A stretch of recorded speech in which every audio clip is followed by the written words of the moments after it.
മധ്യവയസ്കനായ അഭിഭാഷകൻ ലിജി പാപ്പച്ചന്റെ ലീലാവിലാസങ്ങൾ കൊണ്ട് ഒരു പ്രദേശത്തിലെ സ്ത്രീകളും കുട്ടികളും പൊറുതിമുട്ടി. ഒടുവിൽ ലിജി പാപ്പച്ചൻ അകത്തുമായി.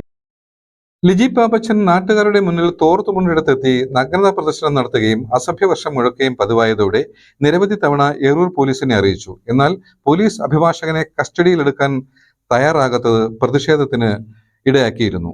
സ്ഥലത്തെത്തിയ പോലീസ് ഇയാളെ പറഞ്ഞുവിടാൻ ശ്രമിച്ചെങ്കിലും വഴിയാത്രക്കാരോടും പ്രദേശവാസികളോടും ഇയാൾ അസഭ്യവർഷം നടത്തുകയായിരുന്നു. സംഭവത്തിന് ദൃശ്യം പകർത്താൻ ശ്രമിച്ച മാധ്യമപ്രവർത്തകൻ മൊയ്തു അഞ്ചലിന്റെ മുഖത്ത് തിളച്ച ചായ ലിജി പാപ്പച്ചൻ ഒഴിക്കുകയും ചെയ്തു. പോലീസ് നോക്കി നിൽക്കുകയായിരുന്നു സംഭവം.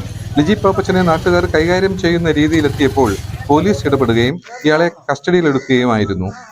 ഏറെ നാളായി നാട്ടുകാർ ലിജി പാപ്പച്ചനെ കൊണ്ട് പൊറുതിമുട്ടി വരികയായിരുന്നു. കോടതിയിലെ ഒരു വക്കീൽ അല്ലേ? ഗുഡ്. ഇതാണ് വക്കീൽ. ചൂട് തിളച്ച ചായ കണ്ണിലൊഴിച്ചിരിക്കുന്നത്. അയാള് നാട്ടുകാർക്ക് പൊതുശല്യമാണ് ഈ വക്കീൽ. അതായത് മുണ്ട് ഉടുക്കാറില്ല. സ്ത്രീകൾക്ക് ജീവിക്കാൻ വയ്യ, മുണ്ട് നോക്കി കാണിക്കുക. അത് നാട്ടുകാരുടെ പരാതി തുടർന്ന് ചിത്രീകരിക്കാൻ എത്തിയ നമ്മളുടെ അവസ്ഥ ഇതാണ്. കണ്ടോ, തിളച്ച ചായ ഒഴിച്ചിരിക്കുകയാണ്. തിളച്ച ചായ. പോലീസ് നിഷ്ക്രിയമാണ്. കാരണം പോലീസ് വക്കീലായതുകൊണ്ട് ഡയറക്റ്റ് ഒരു നിയമ നടപടിയിലേക്ക് പോകാൻ പറ്റാത്ത സാഹചര്യമാണ്.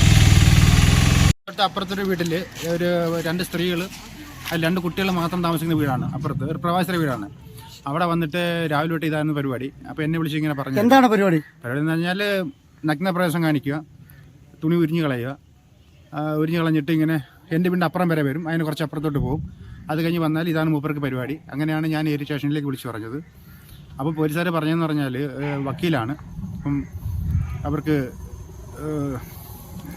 പോലീസുകാർക്കൊന്നും ചെയ്യാൻ പറ്റത്തില്ല. ഇതിനിടയ്ക്ക് ഒരു പോലീസ് വണ്ടി വന്നായിരുന്നു. വന്നിട്ട് ഇവനെ കണ്ടുകൊണ്ടങ്ങ് തിരിച്ചു പോവുകയും ചെയ്തു.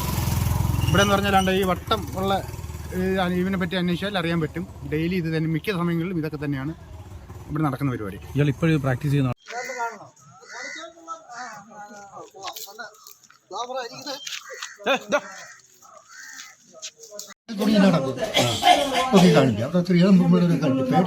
ഓടി പോകും.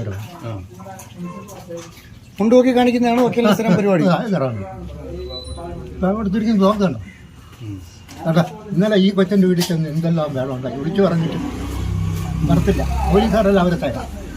ഈ കൊച്ചൻ്റെ വീട്ടിൽ വിളിച്ചിട്ട് എൻ്റെ വീട്ടിൽ ചെന്ന് രാത്രി ചോദിച്ചു.